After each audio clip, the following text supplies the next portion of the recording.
like a Hellcat.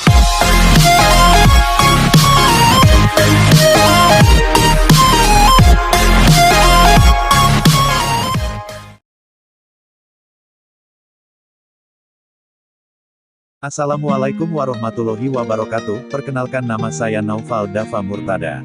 NIM 201912234. Kelas Akuntansi 4E. Mata Kuliah Pengauditan 1. Dosen Pengampu Alfiani Nur Hidayati SEMC AKT. Di sini saya akan menjelaskan tentang kasus Enron dan KAP Arthur Andersen.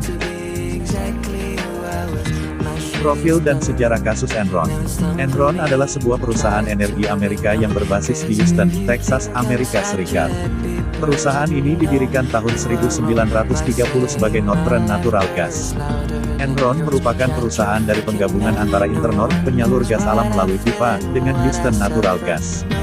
Kedua perusahaan ini bergabung pada tahun 1985. Bisnis inti Enron bergerak dalam industri energi, kemudian melakukan diversifikasi usaha yang sangat luas bahkan sampai pada bidang yang tidak ada kaitannya dengan industri energi. KAP Arthur Andersen, salah satu perusahaan jasa akuntansi terbesar yang berbasis di Chicago, Illinois, Amerika Serikat dan berdiri sejak 1913.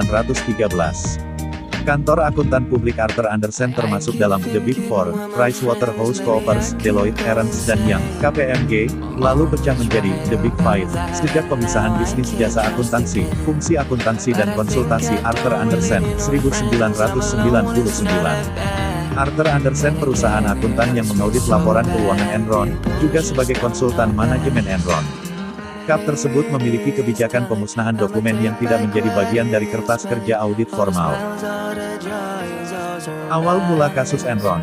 Kasus Enron mulai terungkap pada bulan Desember tahun 2001 dan terus menggelinding pada tahun 2002 berimplikasi sangat luas terhadap pasar keuangan global yang ditandai dengan menurunnya harga saham secara drastis berbagai bursa efek di belahan dunia, mulai dari Amerika, Eropa, sampai ke Asia. Enron, suatu perusahaan yang menduduki ranking 7 dari 500 perusahaan terkemuka di Amerika Serikat dan merupakan perusahaan energi terbesar di AS, jatuh bangkrut dengan meninggalkan hutang hampir sebesar US $31.2 miliar dan menyebabkan 4.000 pegawai kehilangan pekerjaan mereka. Penyebab kasus Enron dan Arthur Andersen. Laporan keuangan Enron yang kompleks menimbulkan pertanyaan dari pemegang saham dan analisis, model bisnis dan praktik-praktik tidak etis dari perusahaan ini antara lain. Menampilkan data penghasilan yang tidak sebenarnya serta modifikasi neraca keuangan demi memperoleh penilaian kinerja keuangan yang positif. Kombinasi dari sekian banyak unsur ini kemudian menyebabkan kebangkrutan Enron. Di samping itu dengan menerapkan prinsip akuntansi yang dikenal sebagai mark-to-market accounting di mana pencatatan aset didasarkan pada nilai pasar bukan pada nilai bukunya. Praktik akuntansi ini juga memungkinkan Enron melaporkan profit berdasarkan proyeksi bisnis bukan berdasarkan profil sebenarnya. Kronologinya itu, pada tahun 2001 terungkap kasus penyalahgunaan etika profesi akuntansi pada kantor akuntansi publik KAP Arthur Andersen, bahwa terdapat hutang perusahaan Enron yang tidak dilaporkan yang menyebabkan nilai investasi dan laba yang ditahan berkurang dalam jumlah yang sama. Oleh sebab itu, Enron mendaftarkan kebangkrutannya di Amerika Serikat pada tanggal 2 Desember tahun 2001 dan di Eropa pada tanggal 30 November tahun 2001. Sebelum terungkap kebangkrutan Enron, KAP Arthur Andersen mempertahankan Enron sebagai klien perusahaan dengan memanipulasi laporan keuangan serta menghancurkan dokumen atas kebangkrutan Enron.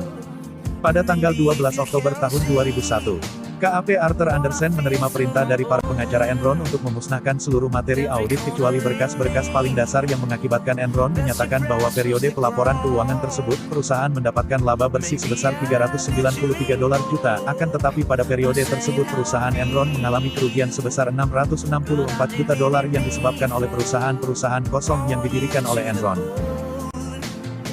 KAP Arthur Andersen menghadapi berbagai tuntutan di pengadilan, diperkirakan tak kurang dari $32 miliar harus disediakan untuk membayarkan kepada para pemegang saham Enron yang merasa dirugikan atas meja auditnya yang tidak benar, terlebih lagi ratusan mantan karyawan Andersen yang juga marah, melayangkan gugatan kepada KAP Arthur Andersen.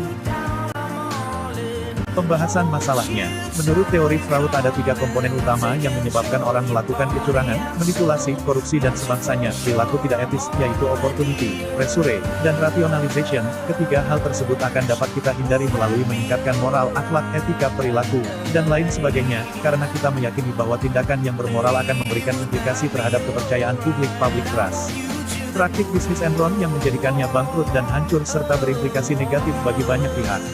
Pihak yang dirugikan dari kasus ini tidak hanya investor Enron saja, tetapi terutama karyawan Enron yang menginvestasikan dana pensiunnya dalam saham perusahaan serta investor di pasar modal pada umumnya, social impact. Miliaran dolar kekayaan investor terhapus seketika dengan meluncurnya harga saham berbagai perusahaan di Bursa Efek.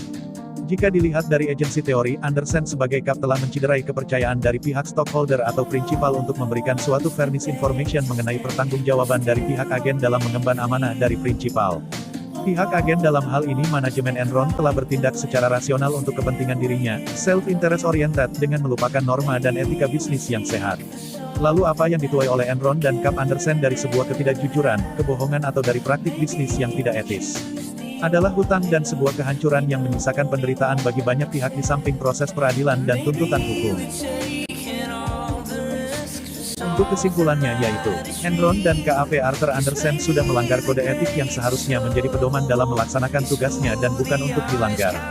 Yang menyebabkan kebangkrutan dan keterpurukan pada perusahaan Enron adalah editor Arthur Andersen, satu dari 5 perusahaan akuntansi terbesar, yang merupakan kantor akuntan Enron. Enron telah melanggar etika dalam bisnis dengan tidak melakukan manipulasi-manipulasi guna menarik investor. Sedangkan Arthur Andersen yang bertindak sebagai auditor pun telah melanggar etika profesinya sebagai seorang akuntan. Arthur Andersen telah melakukan kerjasama dalam memanipulasi laporan keuangan Enron. Demikian presentasi penjelasan tentang kasus Enron dan KAP Arthur Andersen. Kurang lebihnya mohon maaf dan terima kasih. Wassalamualaikum warahmatullahi wabarakatuh.